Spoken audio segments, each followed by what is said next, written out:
Sama-sama tayong magiging Sakaki!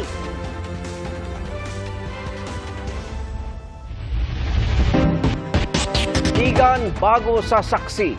Arestado isang babaeng sangkot umano sa carnapping at estafa.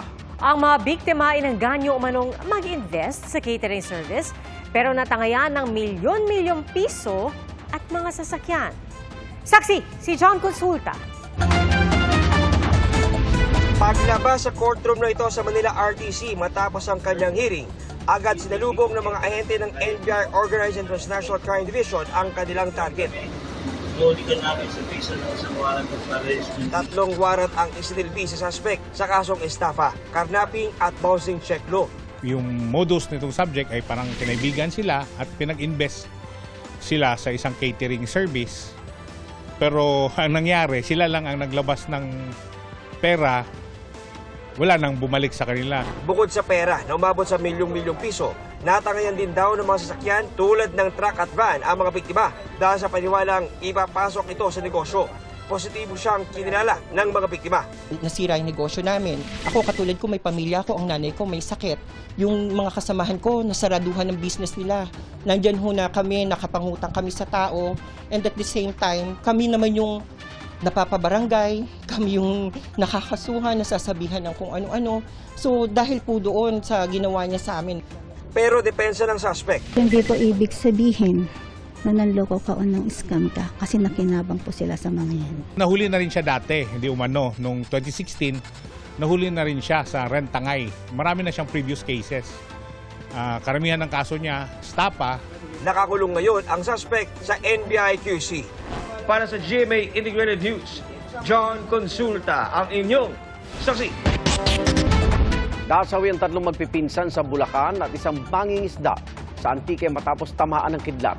May paalala naman ng pag-asa sa mga maaabutan ng thunderstorm habang nasa labas ang kanilang bahay. Saksi si Mark Salazar. Ang masaya sanang pagligo sa ulan ng magpipinsan sa Pulilan, Bulacan kahapon. Nauwi sa pagkasawi ng tatlong bata nang matamaan sila ng kidlat. Dead on arrival sa ospital sina Rexter Enriquez, 16 anyos, Roxanne Enriquez, 12 anyos, at si April, 11 anyos. Kahapon po no, habang nagbobola po kami, tapos po nung kinuha ko po yung bola dito sa may likod po ng yung poste po.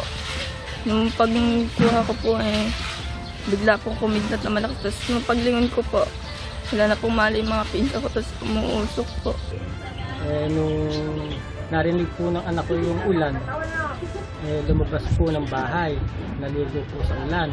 Ayon sa pag-asa, posibleng ground current ang tumama sa tatlong biktima dahil panahon ngayon ng thunderstorms na may kasamang kidlat. Siyempre po, basa yung ating ground. So kapag nag-strike ang lightning doon, talagang malaki ang tsansang maaabot po ng current yung mga naliligo doon sa ulan. Payo nila kung sakaling maabutan sa labas ng thunderstorm, iwasan ang mga matataas na lugar dahil mas prone itong tamaan ng kidlat. Iwasan din ang pagsilong sa mga matataas na puno at ang paghiga sa lapag. Kung maabutan naman sa laot, pinakamainam daw na pumunta agad sa baybayin at iwasan ang paghawak sa kahit anong metal. Pero kung talagang wala ka pong choice, pwede ka po mag-take cover ng anything na insulator ng current, such as mga clothes. Pwede rin daw mag-install ang mga local government ng mga lightning sensor, lalo na kung lightning hazard ang kanilang lugar.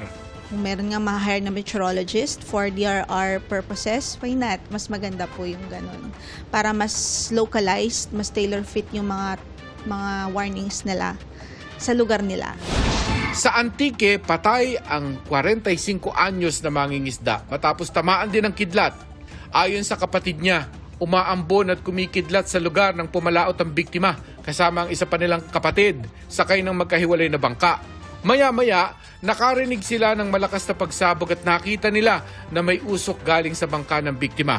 Nang lapitan nila ito, tumambad sa kanilang biktima na nakadapa, nangingitim at wala ng buhay. Nabalot naman ng dilim ang barangay nagsaing sa Kalasyaw, Pangasinan nang matamaan ng kidlat ang mahigit 300 street lights nila. Damay rin sa pagtama ng kidlat ang 3 CCTV sa lugar. Nangangamba tuloy ang mga residente dahil takaw aksidente ang madilim na kalsada. Sa ngayon, patuloy ang restoration sa mga nasirang streetlight. Para sa GMA Integrated News, Mark Salazar, ang inyong saksi. Umulan ng yelo sabay ng tapas sa lalawigan ng Capiz. At ayon sa isang residente, mistulang maliliit na bato ang mga piraso ng yelo na bumagsak sa bubong ng kanilang bahay. Tumagal ang hailstorm ng mahigit 20 minuto. Ayon sa Pag-asa, mataas ang tsansa ng pag-ulan ng yelo tuwing may thunderstorm. At paalala nila, iwasang ilagay sa inumin ang yelong nagmula sa ulan.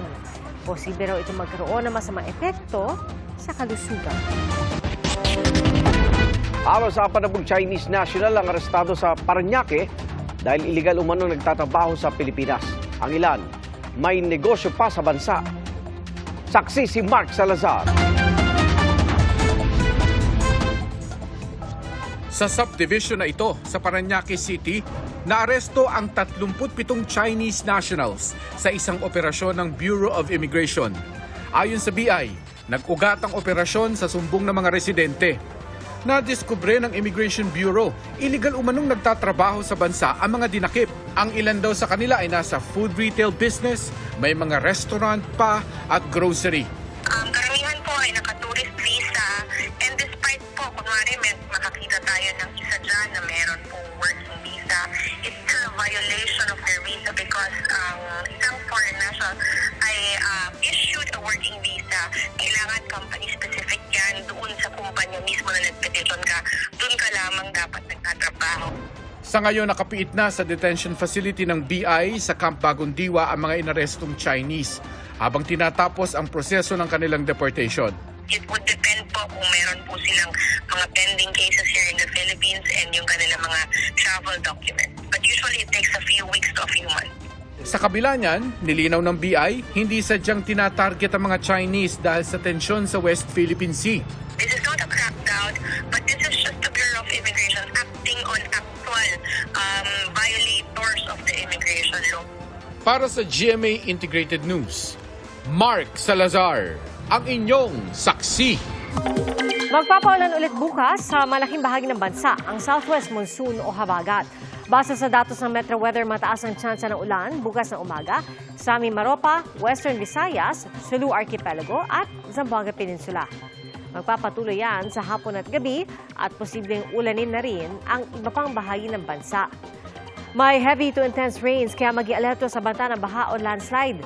Pati po yung mga kababayan natin sa Negros Island, maging alerto sa posibleng lahar flow sakaling may pag-uulan. Gaya po kanina hapon at gabi, posible rin ang pag-ulan sa Metro Manila bukas. Sa makina, hininalang nagsimula ang sunog na sumiklab sa isang bangka sa Naga City sa Cebu. 6 ang patay habang isa ang kritikal dahil sa mga tinamong paso at bali sa katawan. Saksi, si Nico Sereno ng GMA Regional TV, Balitang Bisda.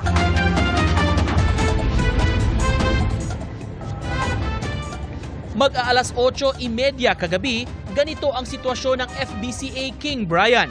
Sa gitna ng dilim, nilamon ng apoy ang bangka sa dagat sa Naga City, Cebu.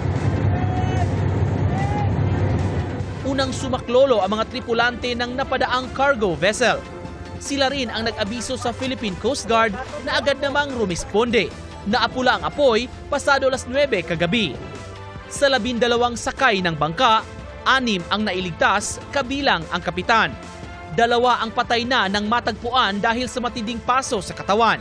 Sa lakas ng alon kagabi, di agad natagpuan ang 4 na kasama nila.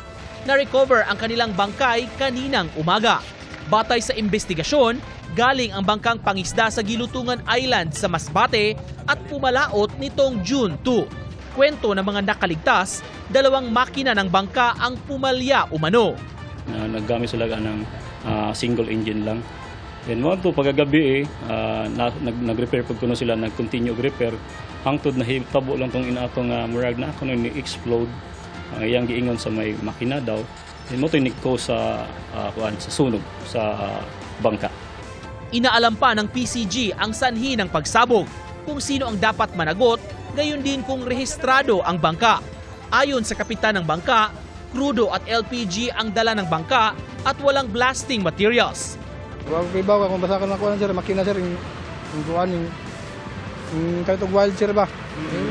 Naglargo sa buto. Isa sa mga nakaligtas ang kritikal pa rin.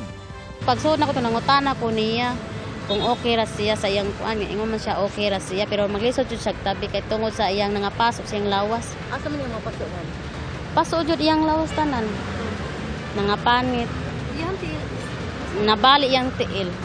Bago ito, ilang sunog sa dagat na ang napabalita sa iba't ibang panig ng bansa. Kabilang dito ang pagkasunog ng passenger vessel na MV Lady Mary Joy 3 na nasunog sa Basilan at ikinamatay ng 33 noong March 2023. MV Esperanza Star na nasunog sa dagat ng Bohol noong June 2023. At MT Seahorse na motor tanker na nasunog sa Batangas Port at ikinamatay ng 2 crew.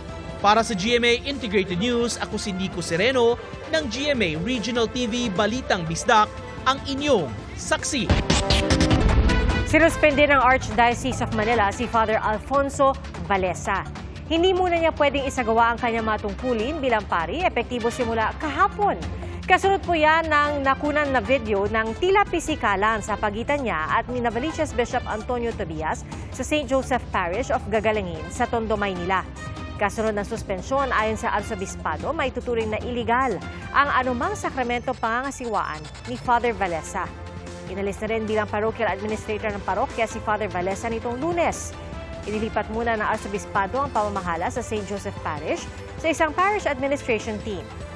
At kaugnay pa rin yan, pagtatama sa aming naunang ulat kahapon, si Father Reginald Malikdem, ang Vicar General ng Archdiocese of Manila, at siya po ang nakapanayam ng GMA Integrated News at nagbigay ng pahayag kaugnay sa insidente sa parokya sa Tondo. Mga kapuso, sama-sama tayong maging saksi. Mag-subscribe sa GMA Integrated News sa YouTube at para sa mga kapuso abroad, samahan niyo kami sa GMA Pinoy TV at sa www.gmanews.tv.